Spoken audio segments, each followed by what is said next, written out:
Hare Krishna. So we are extremely fortunate here today to be with Srimati Shefali Vaidya ji here in the wonderful place of IIT Mandi, Indian Institute of Technology, here in the foothills of the Himalayas in Himachal Pradesh.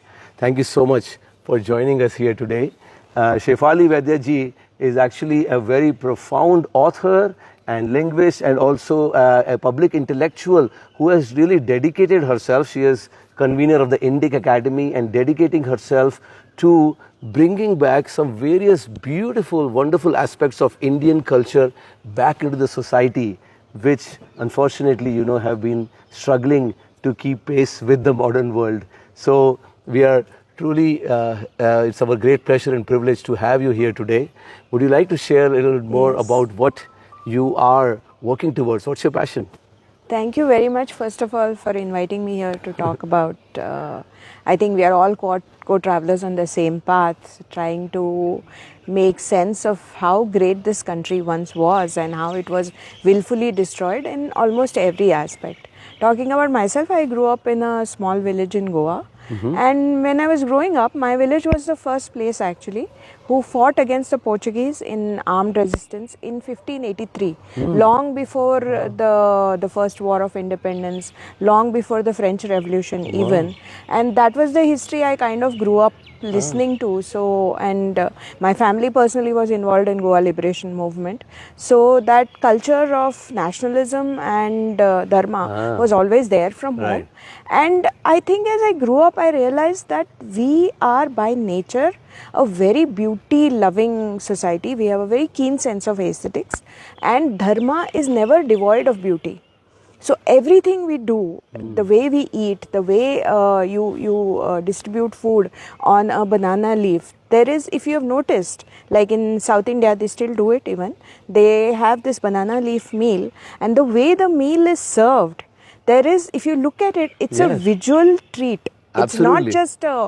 It's not just a treat for your taste buds, but the way where the rice is to be kept, where pickle is to be kept, where dal is to be kept. There's a lot of attention given to the color scheme. So when you look at it, it's very beautiful. And that's not just in food, in our clothing, in our ornaments, in our history, in our puja. When we do Shodashopachar puja of any deity that we worship, there is a sequence there, and the sequence is very beautiful. You first invoke the deity, you invite the deity, then you offer the deity asana, then you give the deity a bath, then you change his clothes, then you give abhushana. So there is this beautiful sequence of things which is very visually appealing, and I think since childhood I was always attracted to visual stimuli, and I was a lifelong follower of visual aesthetics.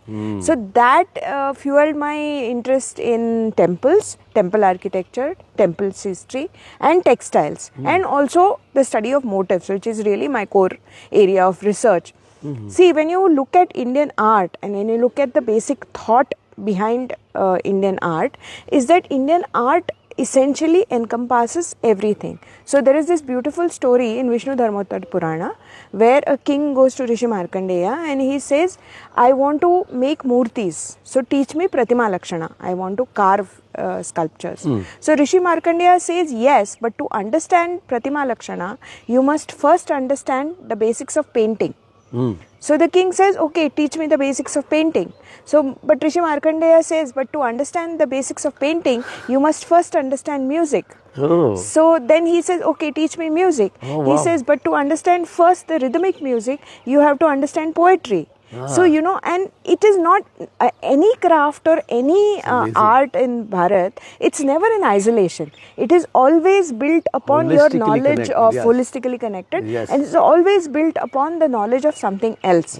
So that I found very profound, and I see that all the time in whatever studies I do. For example, if you look at motif study, which is my main area of research, if you look at the peacock motif, we see peacocks in almost every part. Motif, by the way? Motifs is like the basic unit of design. Like for example, the cloth that I'm wearing, the basic motif here is the square. So आपके कपड़े में जो white जो squarish design है, that is the basic motif. You keep repeating it and then you form a pattern, and that pattern is the design. So when you study motif, that's the basic unit of design. There are some motifs which constantly recur in all forms of Indian art, Indian literature, Indian performing arts, Indian crafts, and it's the same thing. For example, peacock. Now peacock we know is India's national bird. It is found in almost all parts of Bharat. But do you know that the peacock has been with us as a motif from the Sindhu Saraswati civilization days? So there has been pottery which has been found which goes back to 2500 BCE or probably even before that. So at least 7,000, yes, 7,500 to 10,000 years. Yes. And there is pottery on which the peacock has been depicted. And you can see the peacock in Sri Krishna's Konde. You see the peacock in jewelry. You see the peacock in the textiles all over India. So you will see a peacock in a Banarsi sari also. You will see a peacock in a Kanchipuram also. On Paithani also. You will see the peacock in our classical music all the time. You will see peacock in our paintings like in the Ragmala paintings or in the Pattachitras, all the traditional arts. You will see the peacock in temple architecture everywhere, from Odisha to Tamil Nadu to Rajasthan, everywhere. Similarly is the case with lotus. There is parrot, there is elephant, there is lion, there is the kalpavriksha, that is a tree of life, there is a peacock feather, there is the maina, there is the jasmine flower. All of these motifs, they constantly recur across art forms. And it's fascinating to me that a culture, a civilization, which had these markers in almost every form of art. There means a lot of communication, there was commonality across India, across different aspects of the culture. And the commonality is always there. Forget about motifs, okay? 2-3 years ago, I was traveling through Pitru Paksha. I travelled across 5 different states of India. It just so happened I travel a lot to give talks. So I travelled in Maharashtra, Karnataka, Tamil Nadu, Assam and Madhya Pradesh. 5 days in 5 states in 15 days. And everywhere I went, these are places which speak a different language. They eat different kind of food. They look their geography is very different, right? Tamil Nadu looks very different from Assam. Absolutely. But having said that, everywhere there were people giving tarpana to their ancestors during Pitru Paksha. In the same way. In the same way? Yes, they were standing in the river. Yes. They were giving tarpana. They were doing pindadan across from Assam to Tamil Nadu. And this has been continuing for thousands of years uninterrupted, even though there have been so many political breaks, there have been so many invasions, there have been so many attempts at destruction. But even that, people have held on to their dharma and they have held on to these cultural practices. Now imagine, Yuan Sang, sorry, I'm going all over the place, but the vastness of our culture is like that. So when Yuan Sang visited Bharat, he talks about, he went to Prayag and he was very close to King Harshvardhana. So he has said that in Prayag, during Kumbh, there is a mela and the king himself does a bath there, ritual bath there, and after the bath, he distributes all his wealth to the people who have assembled there. And he says that for this festival, for this mela, people come from all over Bharat. They speak different languages, and he's talking about this in the 7th century CE, okay, not now. So he's talking about people coming from all over India. They are talking, they are having Shastrartha. They are. So there was this commonality, there was this discussion that was happening. And he says it's not just the Vedic Darshana also. He says the Jains also come, the Buddhists also come, the Vedic people also come, and they have this exchange of thoughts, which is kind of what we saw this year, right? In Mahakumbh, everybody came. But this is again a cultural tradition that's been with us for more than 1,300 years, recorded. उससे पहले भी हुआ करता था, but ये हमको recording, हम किसी ने लिखा हुआ वो अगर हम ढूंढे तो हमको ये मिल जाता है. और उसकी डिस्क्रिप्शन में और आज जो हो रहा है उसके डिस्क्रिप्शन में ज़्यादा फर्क नहीं है. And that is what I find amazing, because 1,300 years ago, which has continued. इससे पहले, इससे ऐसी संस्कृति पहले आई नहीं. But imagine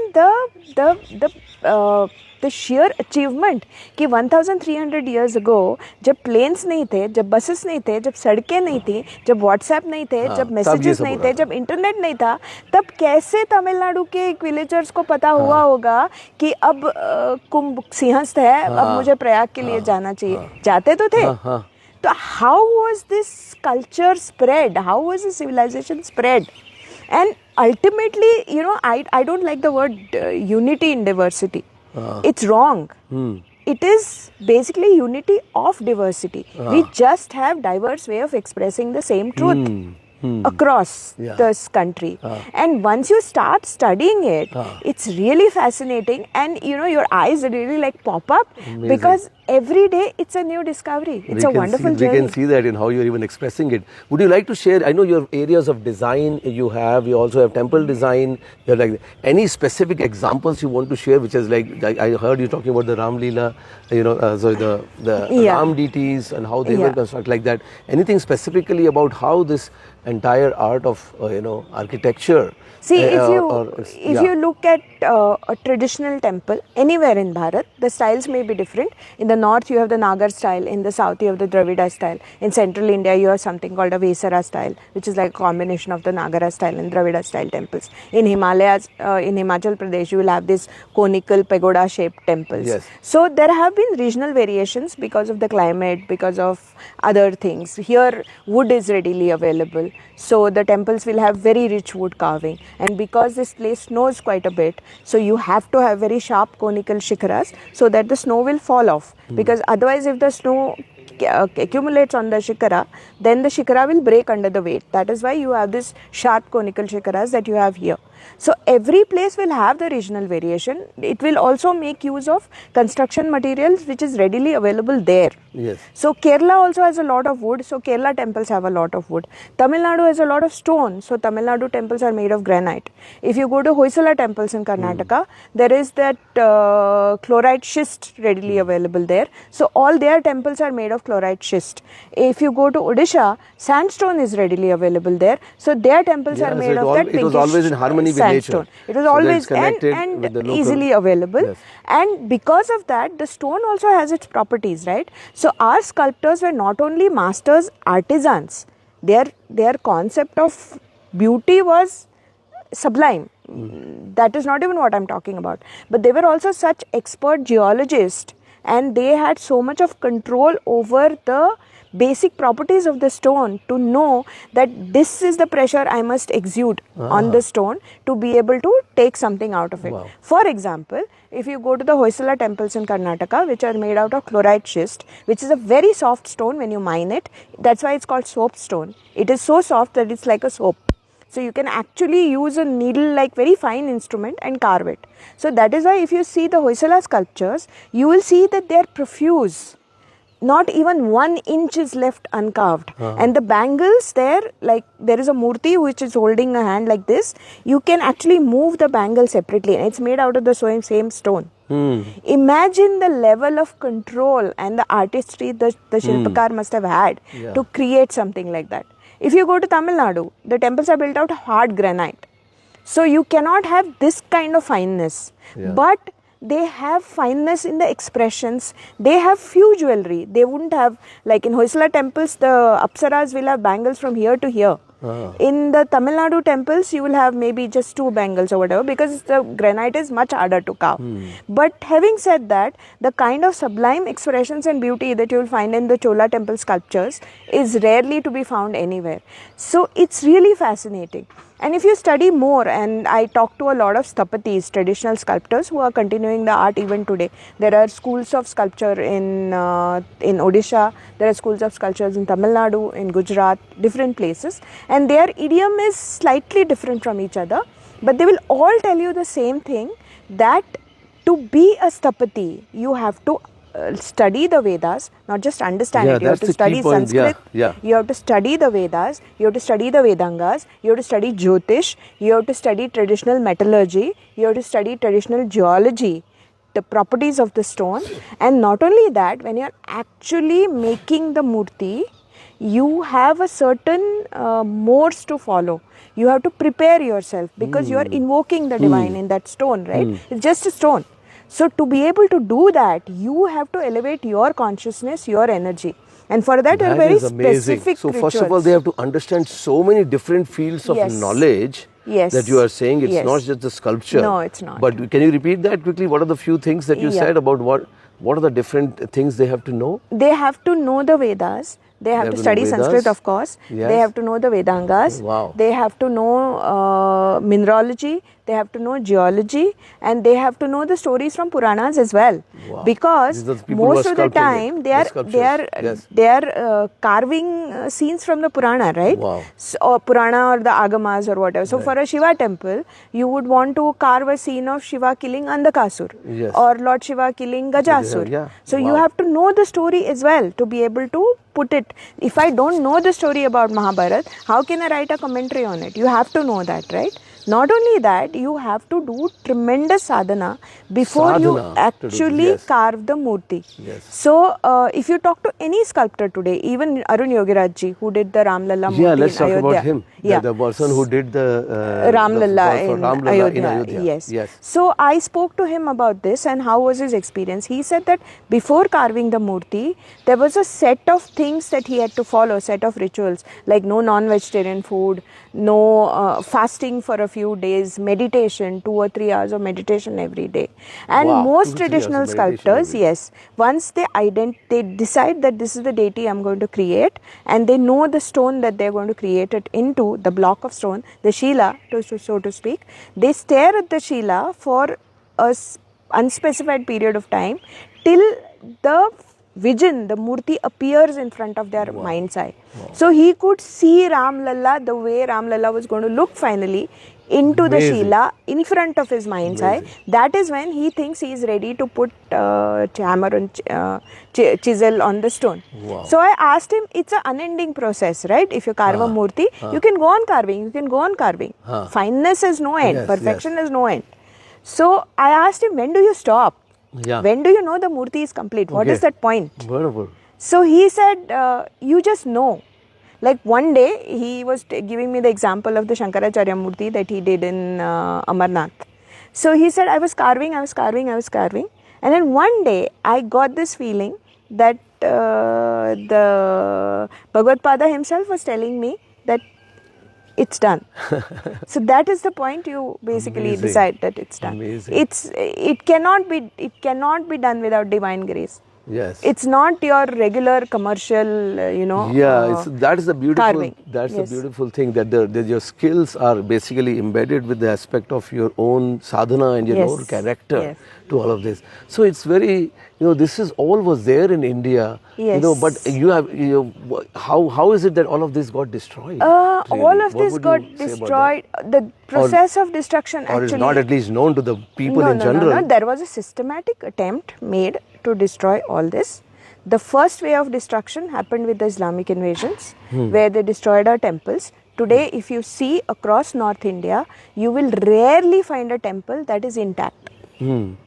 Every temple will have had some signs of destruction. There will be some murti, the nose will be broken. There will be some place where there will be attacks. But there is never a single temple. In Delhi, I was shocked when I read that. In Delhi, there is not a complete temple left that is more than 300 years old. Every single temple that was in that region has been destroyed. Wrap your head around that. And we just don't know it. Right.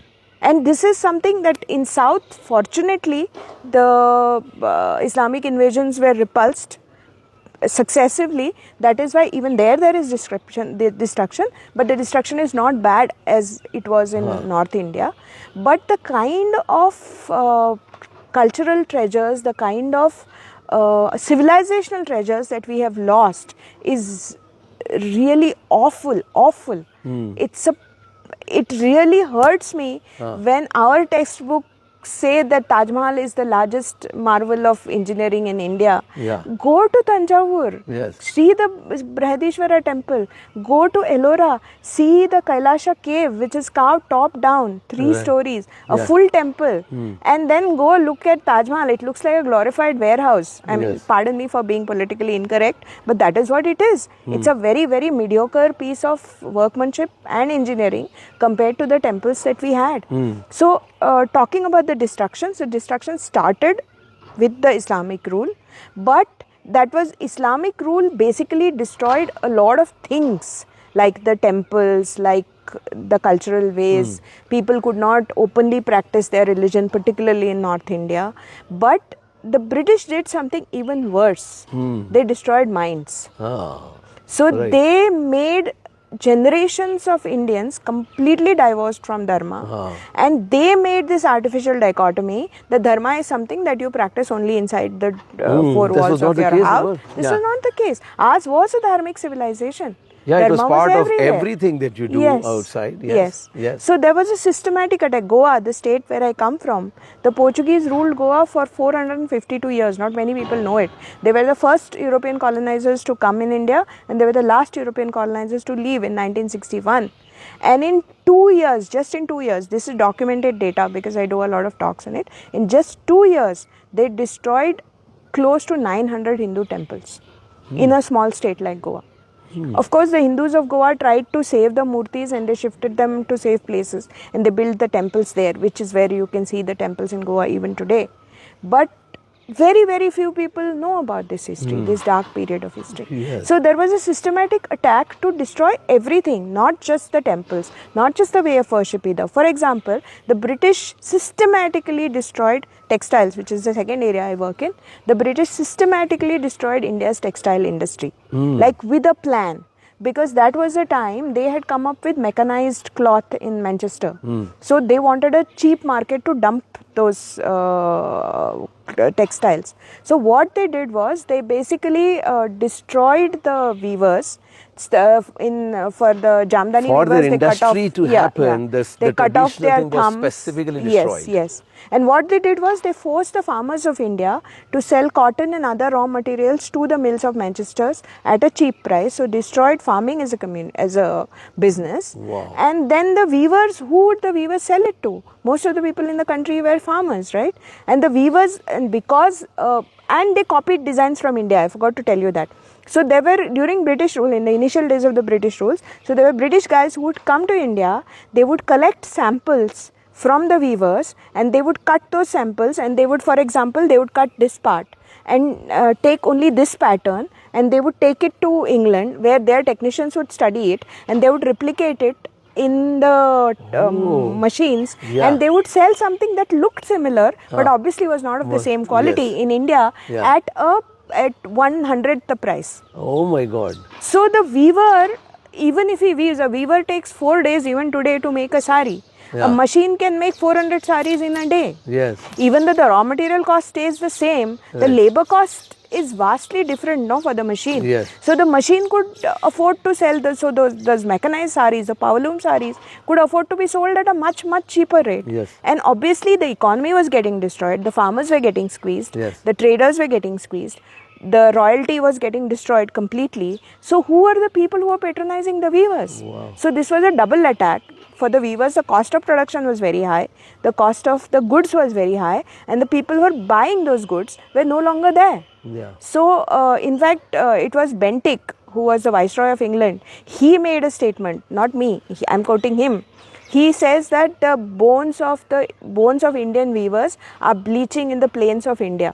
They were in that dire states. Wow. Yeah, you see so this is amazing to see. Either you're talking about the temple architecture or you're talking about the textile industry and all of that. Systematically, in a way deliberately over the last 1,000 years or so, Yes. all of this was, deliberately dismantled. And that is why the entire culture around that is getting lost. And I know we are working towards that thing. And here we are, here in IIT Mandi, as you can see, in an academic place, and we are starting our Bhaktivedanta University very soon, where the entire idea is to bring all of these different aspects of our culture, all these different aspects, everything, as you're saying, textile or this, or architecture, or it can be even music, dance, drama, it can be so many different areas. We're trying to bring all sustainability practices. Yeah, sustainability practices, so many other things. Yeah, we were a nature worshipping society. Yeah. So everything from soil conservation to water conservation, everything. Conserving biodiversity was very natural to us. It was natural, it was part of our whole thing. So we are trying that we can do our best to bring this back. How do you think our academia or the Bhaktivedanta University can play a role in the things that you are talking in order to in order to truly bring this back to the mainstream? See, first of all, it's a great idea to have a university, a formal university, dedicated totally to Indian knowledge system. That's a wonderful, wonderful endeavor. Yes. And Indian knowledge system is such a vast field and which still has practitioners. So I think it's a great idea. And one way to carry this forward is, yes, you have formally trained academicians definitely to form the curriculum, to do the formal teaching, whatever. But more than that, what IKS needs today is to get the real practitioners into the academic fold and get them as adjunct professors. Right. Because Get you the have real your, guys. yes, Yeah, the guys real are guys. absolutely So experts. somebody is teaching textile design.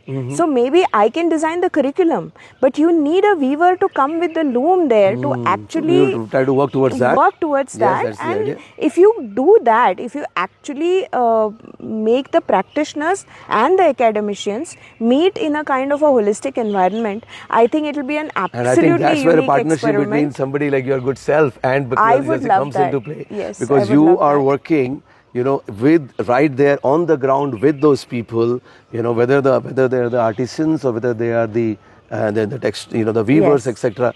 You bring them into here, right here, into the academic Yes. world of the university, and they collaborate with people who Yes. have the teaching expertise and all that. So then, people are getting that.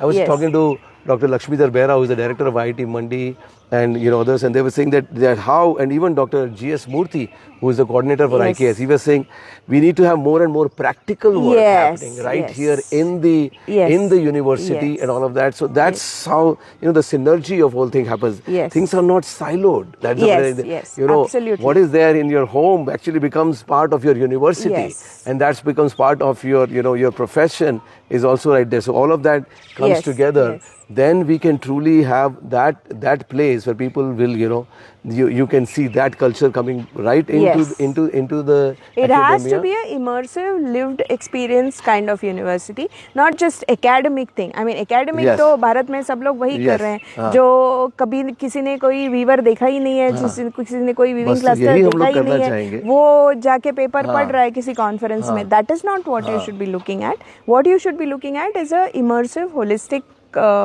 learning environment. I think if you can crack that, it will be an absolutely unique thing, and in the future people will look at this as an example of how holistic university education should be structured. Yes, so amazing. So this is essentially a beautiful thing that we conclude towards this thing. Said, Yeah. we know that this was there. It was part of the entire life, of the entire culture. As we say, India was extremely prosperous. The Samriddhi, it was the Sone ki Chidiya in all kinds of fields. India was extremely prosperous, but that was based on the culture of India. Yes. So that Samriddhi was based on the Sanskriti, Yes. because it was part of every single aspect of the life of people, not just within their academic institute or their schools. It was in the home, it was in their professions, it was right there in the society, in everything, in their schools of education. So that was the Sanskriti, but this Sanskriti was based on the Saraswati. So Yes. this knowledge base, if we can bring back in a practical way, so that all of these things can be taught in a practical, and how beautiful it is. More and more, I Yes. think people are want to connect with the tradition, want to connect with the nature, want to connect with each other. In Yes. fact, And I'll tell you something, it's the way for the world is the Bharati way. It's not Yes. just for us. Yes, absolutely. We have the are not answers. talking absolutely. Yes. We are trying to help. We are trying to serve. Basically, we are Yes. trying to serve all of humanity, and for that matter, all of the world. Yes. Across all species. And so I really hope and pray that we can take up these fields and partner with you. Thank you. In I would these very things, much whether like it is whether that, it is the yes. textile industry, or whether it is the architecture, and so many of these wonderful aspects to come together. Bring these beautiful people into the academia and all that. Let them become teachers. Let the teachers go there. Let the students go there, and all of that. And make it again truly a beautiful place. Thank In you. terms of the wonderful designs, etc. That were to be offered by this wonderful body of knowledge, the Indian knowledge systems. I'm extremely grateful to you, and really looking forward that more and more of this we can work together as part of the Bhaktivedanta University and Bhaktivedanta Research Center. And we also invite you to keep coming here again and again. Definitely. Thank you very much for inviting me here. It's been a real pleasure, and I hope to be associated because, as I said, we are all co-travelers on the same path. Absolutely, Yes. absolutely. Thank Thank you you. so much. Namaste. Hare Krishna. Hare Krishna.